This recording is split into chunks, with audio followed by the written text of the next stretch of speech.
ഷാനവാസിന്റെ മുന്നിൽ മനസ്സ് തുറന്ന് അനീഷ് തന്റെ ജീവിതകഥയെക്കുറിച്ച് പറയുകയാണ് അനീഷ്.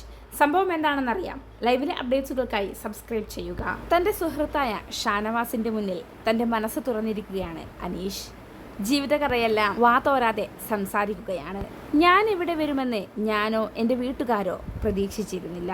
എൻ്റെ അനിയനൊരു സ്പോർട്സ്മാൻ ആയതുകൊണ്ട് നാലാളറിയുന്നത് അവനെ മാത്രമാണ്. എൻ്റെ വീട്ടിൽ ധാരാളം ട്രോഫികളുണ്ട്. ഞാനും എൻ്റെ അനിയനും നേടിയെടുത്തതാണ് അവയെല്ലാം.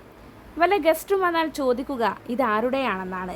മക്കളുടെ എന്ന് പറയുമ്പോൾ രണ്ടു പേർക്കുമുണ്ടല്ലേ എന്ന് ചോദിക്കും. കൂടുതലുണ്ടാവുക അനിയൻ്റെതാണ്. അപ്പോൾ എല്ലാവരും അനിയനാണ് കൂടുതൽ മിടുക്കൻ എന്ന രീതിയിലാണ്. പക്ഷെ എനിക്കതിൽ വിഷമമൊന്നുമില്ല. ഞാൻ വളരെ ഈസി ഗോയിങ് ആയ ഒരാളായിരുന്നു. എൻ്റെ ജോലി കാരണമാണ് ഞാൻ ഇങ്ങനെ ആയത് എന്ന് അനീഷ് പറയുന്നുണ്ട്. 10 വർഷത്തോളം ബാങ്കിൽ വർക്ക് ചെയ്തു. ബാങ്കിലുള്ളവർ തലയിൽ കയറണ്ട എന്ന് വിചാരിച്ച് ഇതേ ലെവലിലാണ് അവിടെയെല്ലാം നിന്നത്. അതുകൊണ്ടാണ് സ്വഭാവം ഇങ്ങനെയായി പോയത്. ജോലി ചെയ്ത സ്ഥലങ്ങളിൽ വെച്ച് എന്നും ഓർക്കുന്നത് ഹൈദരാബാദിൽ ജോലി ചെയ്തതാണ്. നല്ല അടിപൊളി ലൈഫായിരുന്നു അവിടെ. മലയാളി കോളനിയിലായിരുന്നു താമസം. അവിടെ ഫ്ലാറ്റിലുള്ള കുട്ടികൾക്ക് മലയാളം പഠിപ്പിച്ചു കൊടുക്കും. ഇതിനു പകരമായി നല്ല ചിക്കനൊക്കെ കിട്ടുമെന്നാണ് അനീഷ് ഷാനവാസിനോട് പറയുന്നത്. ഞാൻ ഏറ്റവും ബുദ്ധിമുട്ടിയത് മഹാരാഷ്ട്രയിൽ വർക്ക് ചെയ്യുമ്പോൾ. അതുകൊണ്ട് തന്നെ അവിടെ 1 വർഷം തികയുന്നതിന് മുമ്പ് തന്നെ എനിക്ക് പറ്റാവുന്നവരെയെല്ലാം സ്വാധീനിച്ച് ഞാൻ കേരളത്തിലേക്ക് ട്രാൻസ്ഫർ വാങ്ങിച്ചു. പിന്നീട് അങ്ങോട്ട് നടന്നതെല്ലാം പോസിറ്റീവ് കാര്യങ്ങളാണ്. ആദ്യമൊക്കെ ആളുകൾ ചോദിക്കും ഈ സാറെന്താ ഇങ്ങനെയെന്ന്. പിന്നെ എല്ലാവരും ഇങ്ങോട്ട് കമ്പനിയാകാൻ വരും. അങ്ങനെയെല്ലാം നല്ല രീതിയിൽ പോകുകയായിരുന്നെന്ന് അനീഷ് പറയുന്നു.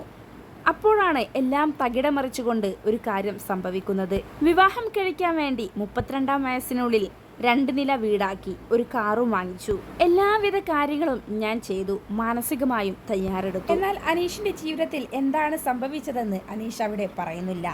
അല്ലെങ്കിൽ വേണ്ട എന്ന് പറഞ്ഞ് അനീഷ് സംസാരം നിർത്തി. ഇതിനുശേഷം ഷാനവാസിന്റെ കഥകളെല്ലാം ചോദിക്കുകയാണ് അനീഷ്.